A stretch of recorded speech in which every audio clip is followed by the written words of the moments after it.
So in this video, I want to share the 5 most important money habits that will set you up for success, and quite frankly, it has blessed me with financial freedom. If you're new to this channel, make sure you consider subscribing because we make weekly videos about money and finances. So let's get right into the video. Pro tip number 1 is pay yourself first. So this paying yourself first is a personal finance strategy of saving and investing money into yourself. And really the goal is to make sure that you are setting aside money and income that is first saved or invested before any of your monthly expenses or purchases are made. So if you're new to this whole concept, there's an easy way to get started. And what I tell people is try setting a dollar amount or a percentage of every paycheck and put it into some sort of an account that you actually do not touch. But I have found that an easy way to do this is set up a direct deposit to a bank account that will be directly deposited from your paycheck so that you will never have to worry about it and it'll never be missed. Most Americans nowadays only have $1,000 or less in their savings account, but I want to be able to help you to continue to build and invest in yourself for the future. Pro tip number 2 is cut back on your daily small purchases. I'm telling you, most Americans have daily habits of stopping at Dunkin' Donuts or Starbucks coffee on a daily drive to the work. And if you're not careful, these frequently small purchases add up very quickly and have a significant impact on your finances. For me personally, I know that it is easy to spend $5, $10, or $15 on some of these insignificant purchases. Let me tell you by experience that these purchases can easily be managed, but you got to follow these strategies like prioritizing what you buy, setting limits on your spending, and planning ahead. Remember, it is important to strike a balance between enjoying these small indulgences and maintaining financial discipline. Pro tip number 3 that I found that has increased my income is implementing the 24-hour rule. Now think of it this way. When it comes to large purchases, this is an important, guys. I mean, we've all been there. We've all seen something that we really wanted, but we know it cost a lot. And the truth of the matter is, we may not use this item that we purchase as much as we think we will.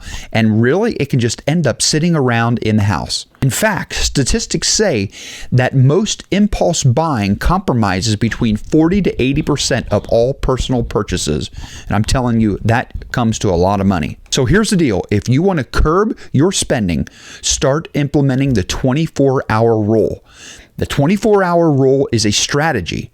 Rather than making an impulse purchase, commit to waiting at least 24 hours before completing the transaction. And make sure you evaluate the purchase. Ask yourself these following questions. Do I really need this item, or is it just something that I want? Can I even afford this purchase? But here's the deal. If you still believe that the purchase is necessary and it aligns with your budget and financial goals, go ahead and buy it. Absolutely. If not, reconsider forgetting the purchase or exploring alternative options. Pro tip number 4 is a very, very important tip. Number 4 is guard against lifestyle creep. Now, if you never heard this, lifestyle creep is when you get an increase in your income, maybe it's via a bonus or a wage increase, and all that money that you get is spent on your wants and your desires. This can be a new house, a bigger car, or it can actually be a fancy vacation. But I would tell you, instead, when you get a raise or a bonus, try putting at least 10 to 20% of that amount into your savings or investments.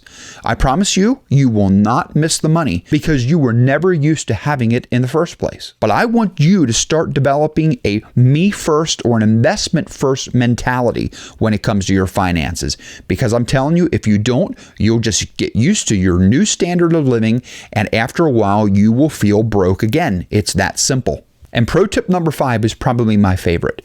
When it comes to money, try to develop your financial literacy.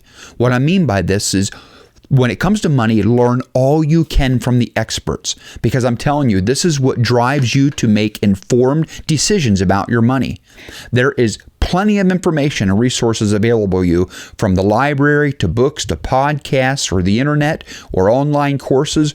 Or of course, you can subscribe to this channel where we make weekly videos on budgeting, finances, and money. I would really encourage you to explore topics like budgeting, investing, retirement planning, or debt management, and engage with reputable finance experts that can help you navigate the complexities of this financial world. And if you enjoyed this video, make sure you subscribe to the channel, hit the notification bell, and share this video with a friend.